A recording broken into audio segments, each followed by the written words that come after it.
Hi everyone, it's Margaret here with 60andMe. This is a video that I'm recording in my room as I'm packing up and leaving to go on my 3-month plus adventure, living in different places around Switzerland. And excuse the background, I'm doing a couple of videos here today because I've got good light, and it's also a place where I can chat about some of the travel related things that I'm exploring.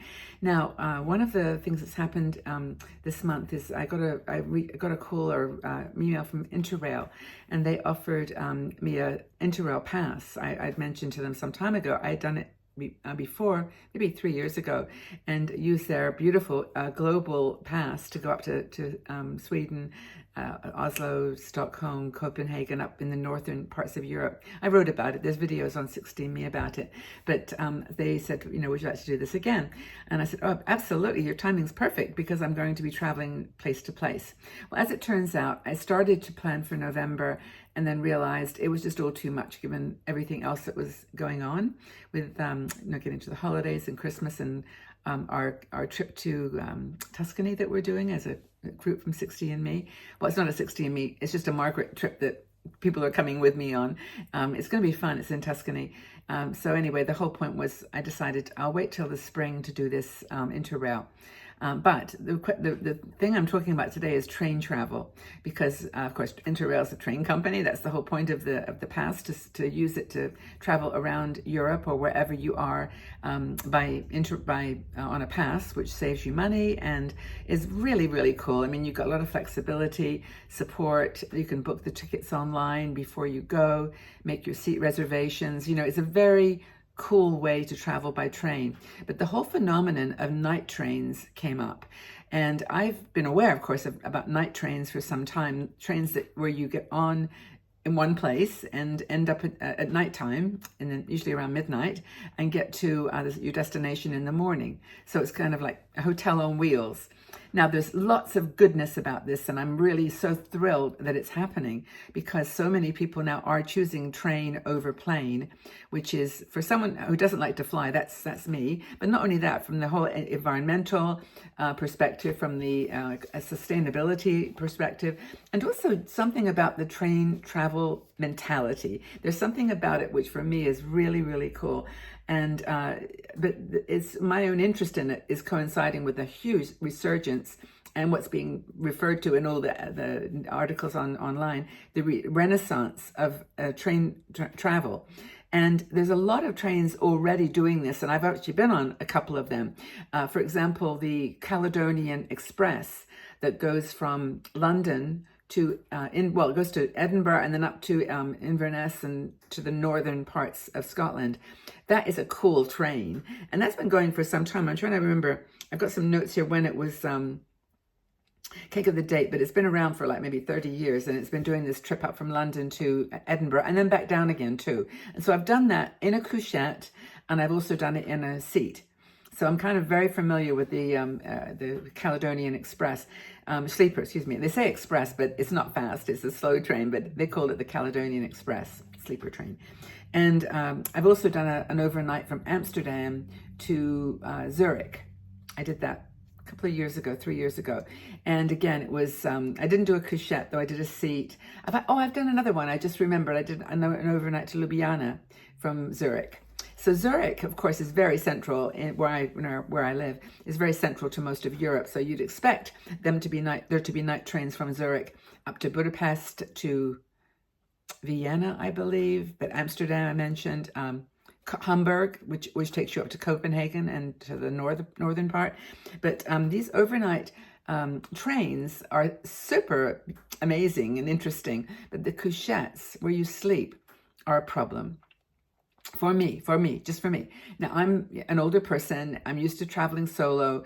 And the only option that most of them have got that's reasonably priced, well, there's two options. The seat, which is not the best way to be spending a whole night on a train. But I've done that, and I will do it again. And also couchette sharing.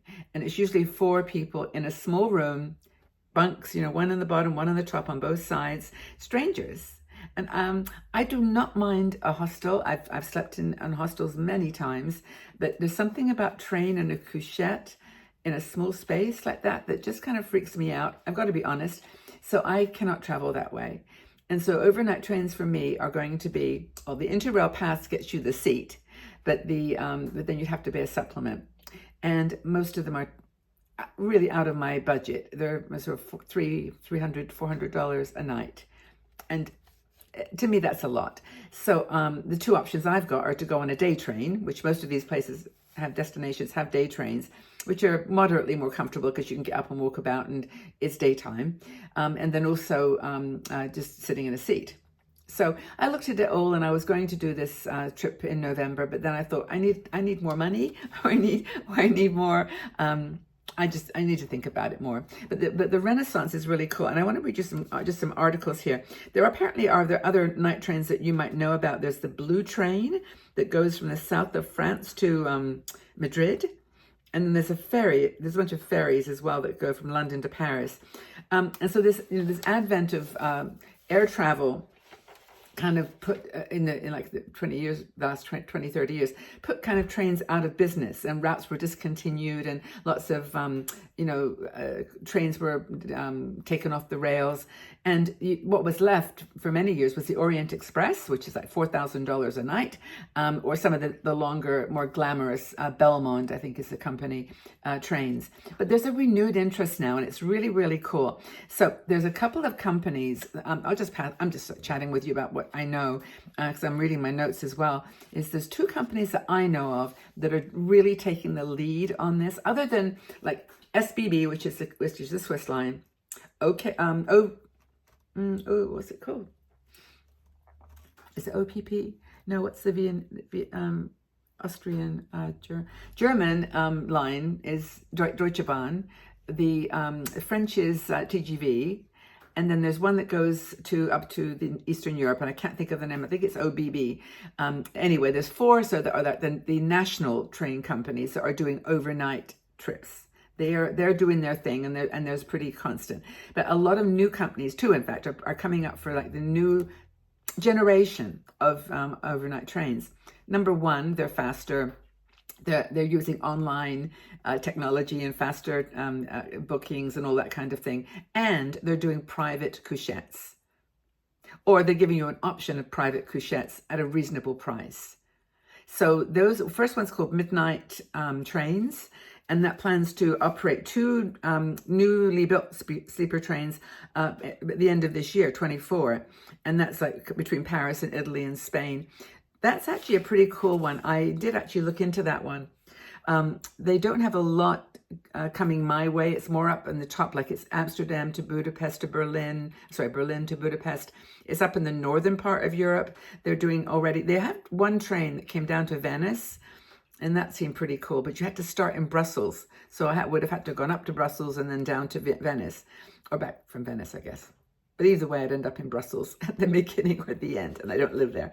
So anyway, they're doing some really cool things with like building comfortable trains, these single couchettes, and affordable.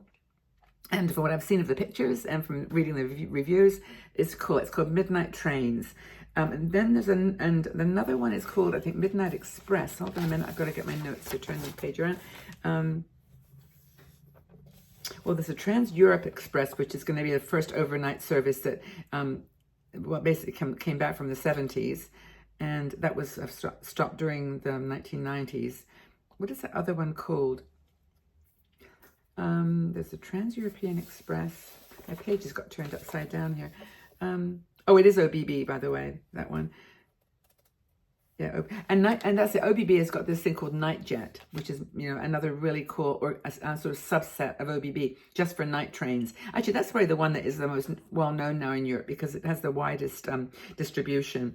But I think the bottom line is, and I'll try to remember to put all the details in the description of the other ones that I found in my travels, is that the most important thing to know is that there's more coming. If you're coming to Europe and you want to travel by train, book Interrail. I mean, that's going to be my chosen path.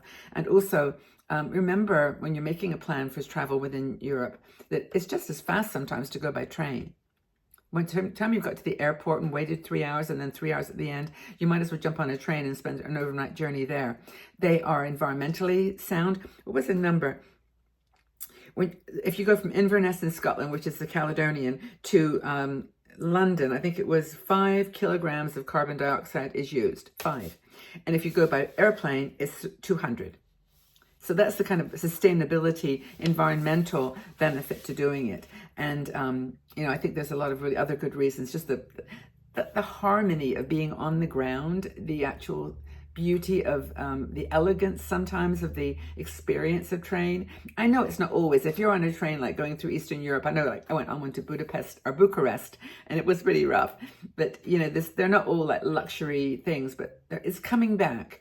And the focus is shifting from air travel to, in my opinion, to train travel. So I asked you a question. I mean, I know in the States, there's not a lot. I think there are some overnight trains, and I would love to know more. So if you have any insights my community as to what's going on in the United States.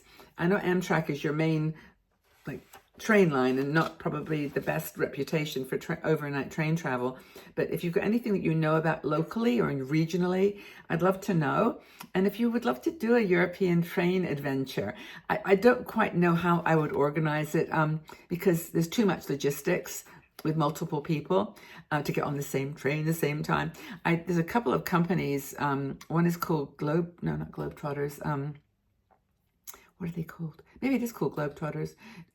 Train spotters. There's a few of them that do book train journeys. They do tend to be expensive. You could do it much cheaper yourself, but the logistics of getting a group of people together, probably best to do it by an organization. So if you're interested in train travel, let me know. Maybe we'll plan something for next year or the year after and see what is possible. Some of these things I mentioned earlier are coming into play next year. So right now, not perfect, not bad, but not perfect. But I'd love to know if anyone's interested in joining me on a crazy train journey across Europe. Why not? Anyway, thanks again for being here, for listening, for just sharing this moment with me. Apologies. Well, I was going to apologize for my backdrop because it is kind of crazy. But here I am. I'm moving. I've got lots to be doing to get myself organized for the next few months. And I just wanted to share this train story with you while it was on my mind. And thank Interrail, too, for giving me the opportunity. I'm truly looking forward to it. So, okay, guys, have a wonderful day wherever you are. A train, bus, airplane, boat, or home in your sofa. Know that you're loved here and appreciated. Leave a comment below so that our friends at YouTube will spread the word and know that I'm thinking about you. Take good care.